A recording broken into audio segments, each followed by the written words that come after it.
श्री राम जय राम जय जय राम, श्री राम जय जय, श्री राम जय राम जय जय राम। जय श्री हरि, जय श्री राम, जय बजरंगबली। प्रभु, आप लोगों ने छठा श्री आनंद रामायण के यात्रा कांड के छठा सर्ग में जो भाग 1 और भाग 2 में जो प्रसंग सुना था, वो था श्री राम के द्वारा की गई पूर्वी भारत की तीर्थ यात्रा, प्रयाग, विंध्यावासिनी तीर्थ और काशी में जाना। साक्षात विश्वनाथ का श्री राम के आगमनी के लिए आना, तीर्थ धर्म का पालन करते हुए काशी में 1 वर्ष तक निवास करना, उसके बाद नेपाल देश जाकर भगवान पशुपतिनाथ का दर्शन, वहाँ से गया तीर्थ में जाना, श्री राम द्वारा गया में 3 मास रहना, बैजनाथ धाम में और समुद्र संगम की यात्रा पूर्ण कर दक्षिण भारत के लिए प्रस्थान करना। ये प्रसंग आप लोगों ने सुना था। अब श्री आनंद रामायण का 7वां सर्ग प्रारंभ हो रहा है, जिसमें आप श्रवण करेंगे श्री राम का दक्षिण भारत के तीर्थों की यात्रा करना, श्री शैल पर्वत, श्री मल्लिकार्जुन ज्योतिर्लिंग का दर्शन करना, उसके बाद पंपा सरोवर और फिर किष्किंधा जाना, गोविंदराज वेंकटेश, शिव कांची, विष्णु कांची आदि तीर्थों की यात्रा, कन्याकुमारी को जाम्बान पुत्री जाम्बवती होने का वरदान देना, त्र्यंबकेश्वर तीर्थ में जाकर दक्षिण तीर्थ यात्रा संपन्न करना। ये प्रसंग आप सुनेंगे। तो प्रभु, प्रसंग प्रारंभ हो उससे पहले आप लोगों से नम्र निवेदन है कि यदि आपने मेरे YouTube channel Sanatan Darshan with Dinesh को सब्सक्राइब नहीं किए हैं तो ज़रूर सब्सक्राइब कर दें, बेल आइकन को दबा दें, कमेंट करें, लाइक करें, शेयर करें। मैंने पूर्ण रामचरितमानस YouTube पर अपलोड कर दिया है, अब आनंद रामायण अपलोड कर रहा हूँ। श्रवण करने की इच्छा हो तो मेरे YouTube चैनल पर जा कर के संपूर्ण रामचरितमानस और श्री आनंद रामायण का आनंद उठा सकते हैं। तो प्रसंग जो है वो प्रारंभ करते हैं। प्रभु श्री राम अत्यंत रमणीक मत्स्य तीर्थ तथा महानदी कृष्णा को पार करके अनेक पुण्य स्थलों का दर्शन करते हुए पानक नामक श्रेष्ठ नरसिंह तीर्थ में गए।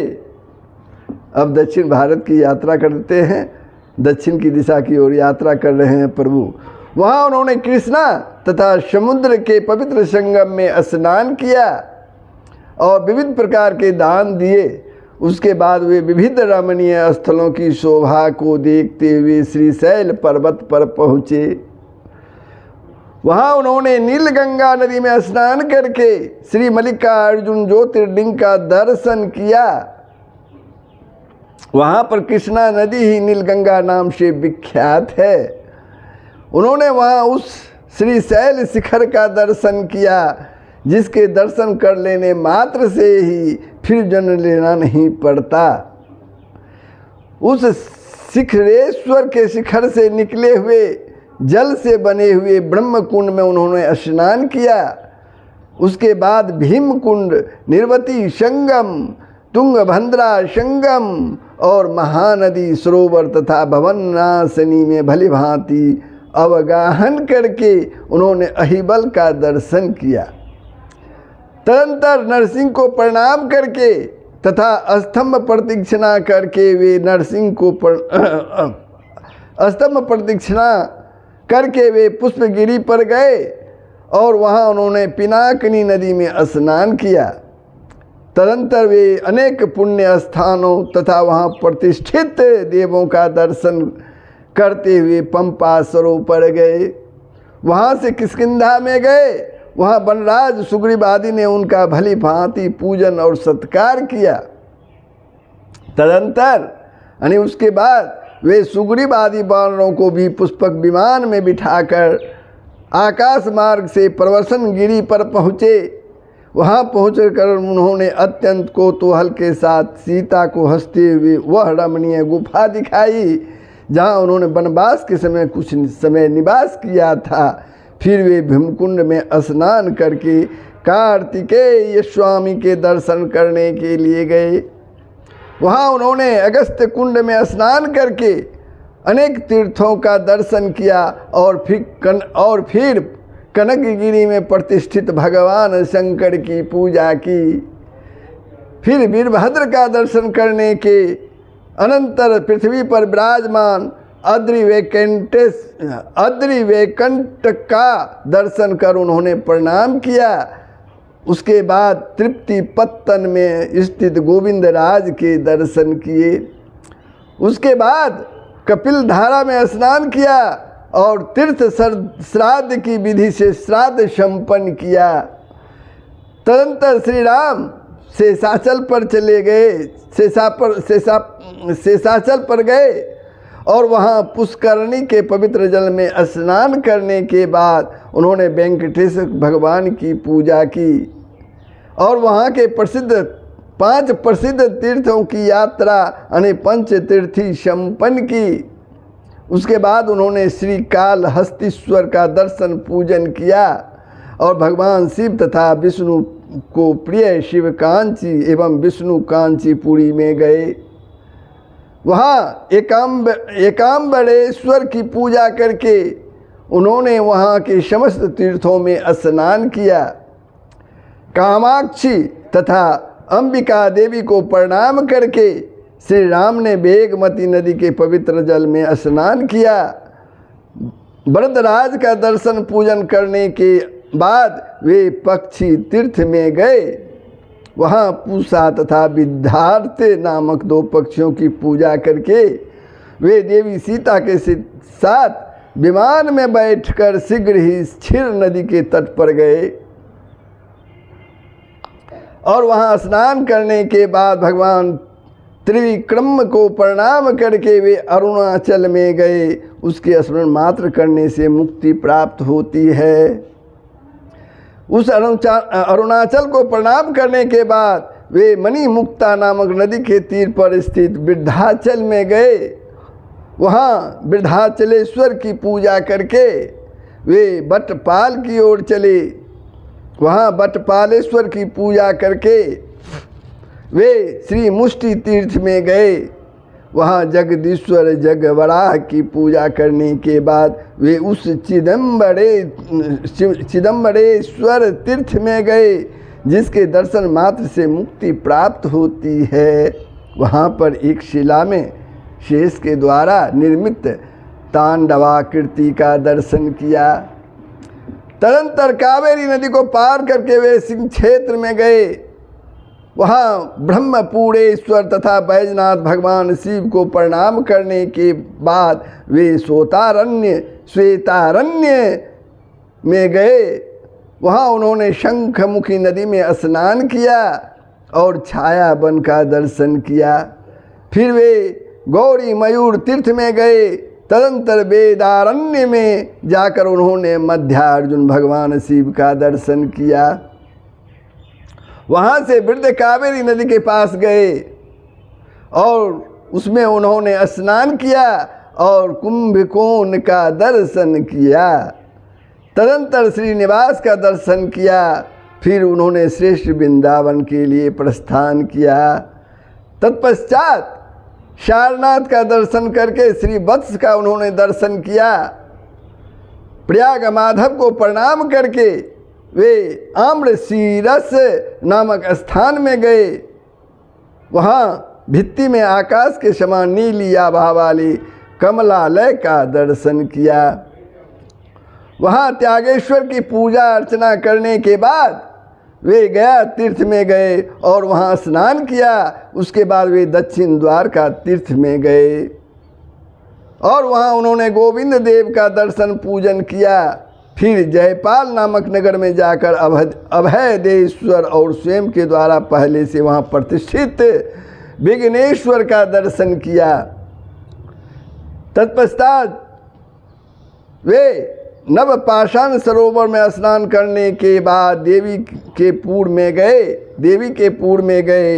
वहाँ बैताल तीर्थ में स्नान करके उन्होंने सागर को पार करके भैरव तीर्थ में स्नान किया और एकांत स्थान में पहुँचे। तदंतर विमान से उतरकर वे सभी जनों के साथ आगे बढ़े और लक्ष्मण कुंड, राम कुंड, अग्नि तीर्थ एवं धनुषकोटि तीर्थ में स्नान किया। फिर जटायु तीर्थ में स्नान करके वे गंधमादन पर गए। वहाँ जाकर सबसे पहले पूर्व काल में हनुमान जी द्वारा लाए गए भगवान विश्वनाथ को प्रणाम किया। उसके बाद रामेश्वर तीर्थ में जाकर उन्हें प्रणाम किया और गंगा जल से उनका अभिषेक किया। धनुषकोटि तीर्थ में उन्होंने खाली कांच के घड़ों को विसर्जित कर दिया और उसी धनुषकोटि तीर्थ में कोटि तीर्थ नामक एक कूप का निर्माण करवाया। तदंतर क्षेत्रपाप की शांति के लिए श्री सेतु माधव का दर्शन किया।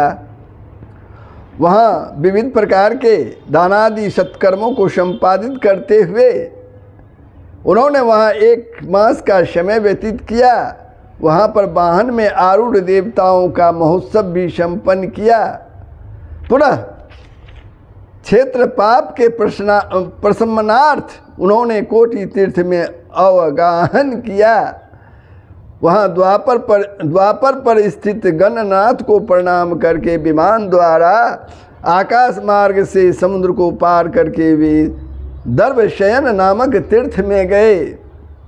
वहाँ उन्होंने निक्षेपिका तथा ताम्रपर्णी के संगम स्थल पर जाकर समुद्र में स्नान किया और अनेकों प्रकार के दान वहाँ प्रदान किए। उसके बाद समुद्र के तट पर स्थित स्कंद स्वामी का दर्शन पूजन किया। तदंतर ताम्रपर्णी नदी के तट पर स्थित पुण्य तीर्थों का दर्शन करते हुए वे वहाँ पर प्रतिष्ठित नव वेंकटेश्वर का दर्शन पूजन करते हुए तोताद्री तीर्थ में आए। वहाँ उन्होंने समुद्र के तट पर विराजमान कन्याकुमारी का दर्शन किया, जो कि हाथ में माला लेकर श्री राम के आगमन की प्रतीक्षा में खड़ी थी। श्री रघुवीर श्री राम ने उनसे कहा, हे सुब्रते वर मांगो। उन्होंने श्री राम को प्रणाम किया और कहा, हे प्रभु चिरकाल में मैं व्रत में स्थित होकर आपकी राह देख रही थी। मैं एक मुनि कन्या हूँ। मेरे पिता ने मेरा विवाह सुरेंद्र के साथ निश्चित किया है। विवाह के लिए आए हुए वे सुरेंद्र यहाँ से 1 कोस दूरी पर स्थित है। आप तीर्थ यात्रा के लिए यहाँ आए हुए हैं। यह सुनकर मैंने यह निश्चय किया था कि श्री राम यहाँ आएंगे तो मैं उनका वरण करूँगी। पिता को जब मेरी प्रतिज्ञा की बात ज्ञात हुई तो उन्होंने सुरेंद्र को वापस लौटा दिया। वे भी दुखी होते हुए योजन भर दूर आज भी स्थित है। हे राघव, मेरी माता ने मेरे विवाह के लिए जो सामग्री एकत्रित की थी, क्रोध में आकर वह सब मेरे पिता ने समुद्र में फेंक दी। आप देखिए, आज भी वह समुद्र की तरंगों द्वारा बाहर निकलती रहती है। आज आपने दर्शन देकर मुझे तार दिया।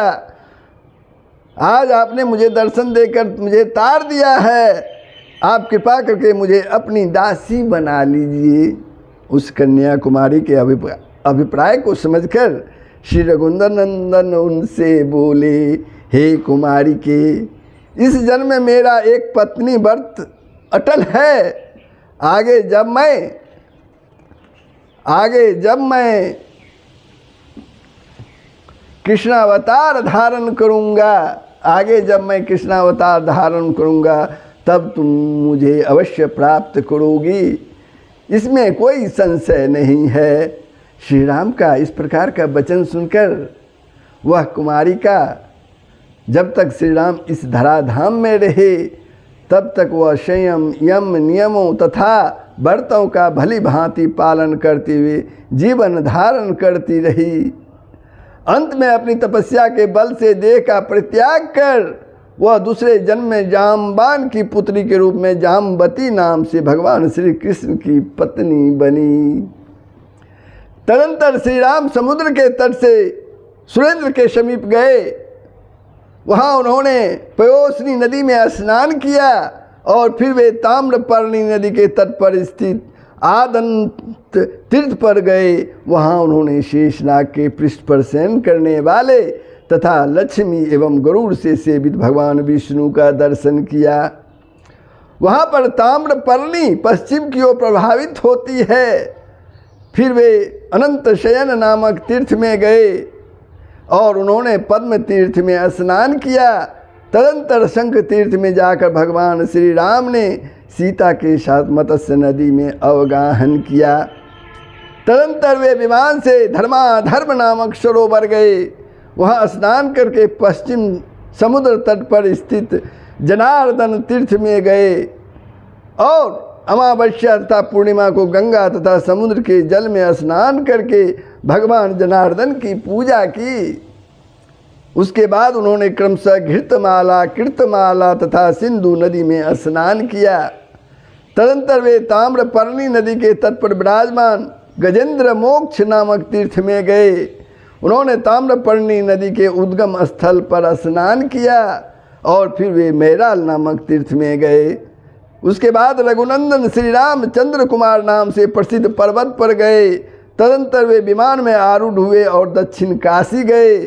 वहाँ श्री काशी विश्वनाथ का दर्शन किया और फिर वे चंपा कारण्य आए। वहाँ उन्होंने चित्रगंधा नदी के जल में स्नान किया और वहाँ स्थित भगवान हरिहर को प्रणाम किया।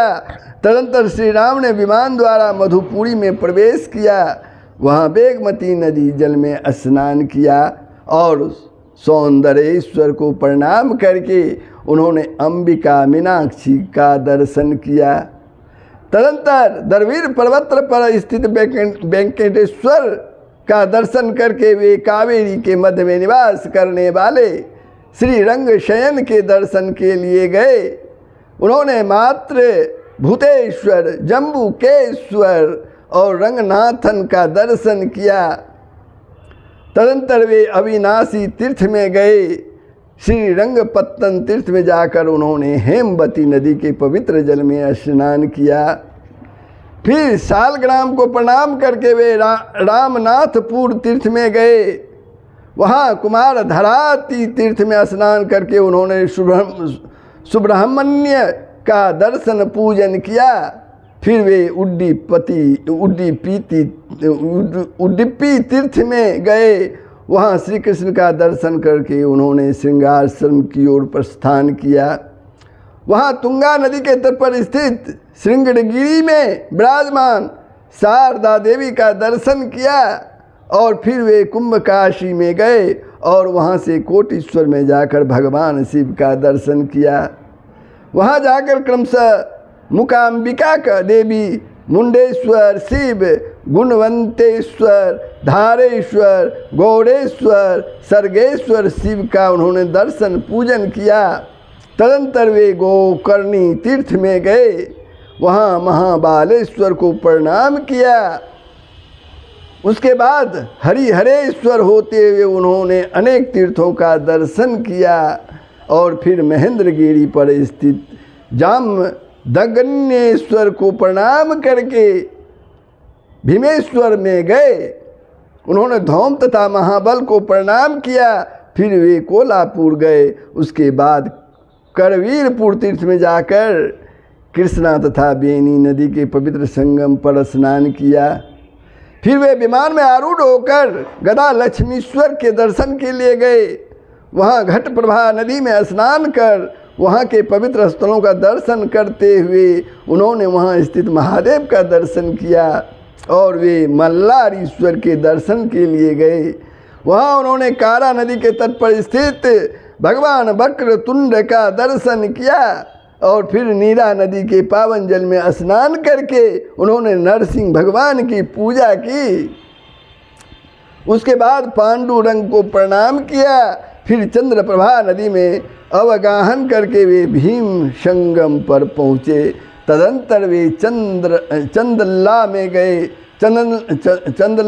गए। उसके बाद वे प्रेमपुर गए। वहाँ उन्होंने मार्तंडेश्वर का दर्शन किया। फिर नील दुर्गा का दर्शन कर वे विभिन्न पवित्र स्थलों का दर्शन करते हुए तुलजापुर नगरी में गए और वहाँ तुलजा भवानी का दर्शन करके तथा माणिक्य अम्बा का पूजन आदि करने के बाद अनेक तीर्थों का दर्शन करते हुए अम्बापुर में गए और वहाँ उन्होंने जोगी श्री अम्बा का दर्शन किया। फिर बैजनाथ को प्रणाम करके वे बैजरा संगम की ओर बढ़े। बैजरा संगम की ओर बढ़े। वहाँ नागेश्वर का दर्शन करने के बाद श्री राम विमान से आगे गए और पूर्णा नदी के संगम में उन्होंने स्नान किया। पूर्णा नदी के संगम में उन्होंने स्नान किया। गोदावरी नदी के उत्तरी तट पर उन्होंने अपने नाम से एक पुरी की स्थापना की। तदंतर वे महर्षि मुद्गल जी के आश्रम में आए। वहाँ बाण तीर्थ में स्नान करके सिंधु एवं फेना नदी के मनोरम संगम पर गए। उन्होंने गोदा एवं अब्जक नदी के मध्य संगम में स्नान करके त्रिविक्रम को प्रणाम किया और वहाँ पर भी गोदावरी के तट पर अपने नाम से पूरी बसाई।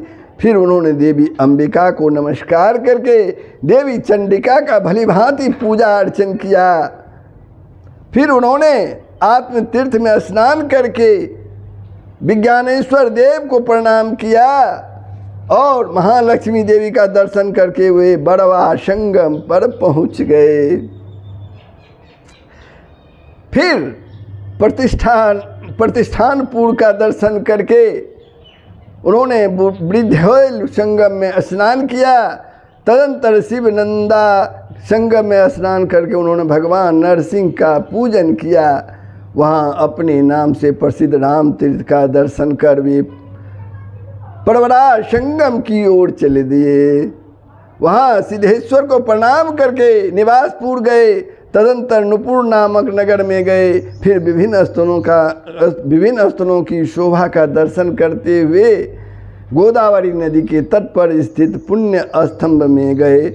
उसके बाद कद्रू संगम में जाकर फिर वे बिंता संगम पर गए। उसके बाद जन स्थान में गए और फिर त्र्यंबकेश्वर तीर्थ में गए। वहाँ दक्षिणात्य राजाओं द्वारा पूजित एवं मानित होकर वे उनसे करभार ग्रहण करके उनको साथ लेकर आगे की ओर बढ़े। इस प्रकार श्री राम ने त्र्यंबकेश्वर पर्यंत दक्षिण देशों की यात्रा की, जिसे मैंने विस्तार पूर्वक बतला दिया। कौन कहते हैं? रामदास अपने शिष्य श्री विष्णुदास जी से कहते हैं। तो ये दक्षिण भ्रमण का प्रभु श्री राम जो दक्षिण भ्रमण किए उसके बारे में चर्चा थी। श्री रामदास जी अपने शिष्य विष्णुदास को ये बता रहे हैं। तो ये प्रसंग कैसा लगा ज़रूर कमेंट के माध्यम से बताएंगे। यदि आपने वीडियो को सब्सक्राइब शेयर नहीं किया तो अवश्य कर देंगे। जय श्री हरि, जय श्री राम, जय बजरंगबली। सबका भला होगा, पूरे विश्व का कल्याण होगा। यही सनातन धर्म का मुख्य तत्व है। जय श्री हरि।